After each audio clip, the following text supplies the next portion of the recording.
What's up guys, D here, in front of the totes, getting ready to do some logging. Think I'm gonna go try to figure out about those wicker purses and those decorative tin cans, see if I can figure out what they are, if they're worth anything. Let me get these guys off of the totes and give you guys a sneak peek. Alright, I got the totes down, open them up, pop the lids, kind of give you guys a little glimpse of what I'm going to be dealing with. Like I said, I have no idea about these wicker purses. I'm hoping they have some kind of marking so I can figure them out. I think there's about 8 of them, and then there's just a lot of different tin cans. I know a lot of them are just like cookie tins and everything, but some of them are really cool. I'll zoom in on this one here. Just some of them are really cool. Give you guys a quick zoom on all of them. Hopefully I can figure out what these guys are worth, and then I'll chime back in with you guys and give you guys the details. Alright, so I'm through my first batch of tins, and I'm quite surprised. Before I put these guys away, I wanted to share a few things that I've been learning from the tins, and you know, just in case anybody else goes out, you guys can also keep an eye out for these as well.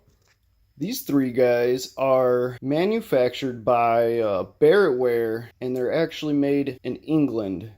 So if you see anything from Barrettware or made in England, I would recommend picking them up. These all actually have sold comps for around $20, surprisingly. Then we're going to move on to these 2 larger tins, which are actually tins plus trays. Both sides come off and can be used as a tray, and both have separate images on each side.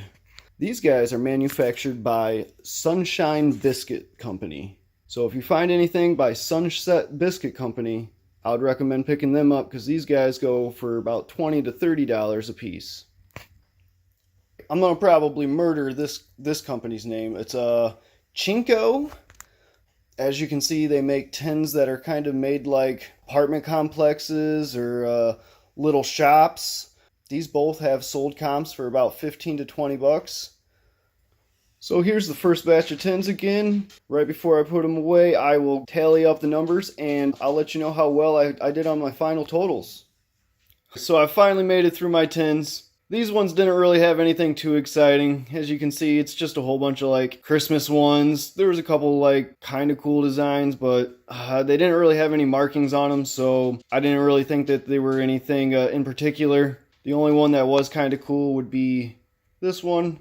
Just the subject matter, it's a basket. I should go for around $15 to $20. The rest of the stuff, nothing special. I'll probably have to try to bundle it up together to get something decent. Alright, so now that I've sorted through and logged all my tin cans, I wanted to give you guys some of my final thoughts as well as the final numbers that I've came up with. When it comes to thoughts, it does seem like there's a decent market for vintage tins. It's a big thing that matters though is going to be manufacturer and the subject matter. So the 3 manufacturers that you should keep in mind are Barrettware, Sunshine Biscuit, and Chinko. So besides the manufacturers and the subject matter, a big thing's just your gut. If you think something looks nifty or if you haven't seen something before, you want to roll the dice on it, try it. You never know what happens. You know, I was quite surprised when my final numbers came out for these. I had 28 of them total, and it came out to about $250 for all of them. So, you know, I'm averaging right around $10 a tin. Some of them I will have to probably lot up if I want to move them. Others, though, I think will sell. I think any of these behind me will they could sell on their own, and they all actually will all probably come with a $15 to $20 price tag. A big thing is just trust your gut. You never know what you're going to run into. If something feels right, pull the trigger. Wanted to give you guys a quick glimpse of the wicker baskets that I got. So finding the prices for these were a bit tedious, just because a lot of them didn't have any mags or markings. Some of them did. The ones that did, those were fairly easy to find prices for. I will say that there is actually a pretty decent market for wicker baskets. It's really hard to find a wicker basket that's selling for less than $10 on eBay. So if you see some wicker baskets and they make you feel good inside, roll the dice on them. You never know what's going to happen. I got these marked for about $150 right here. So this is going to be it for this video for tonight. Until next time.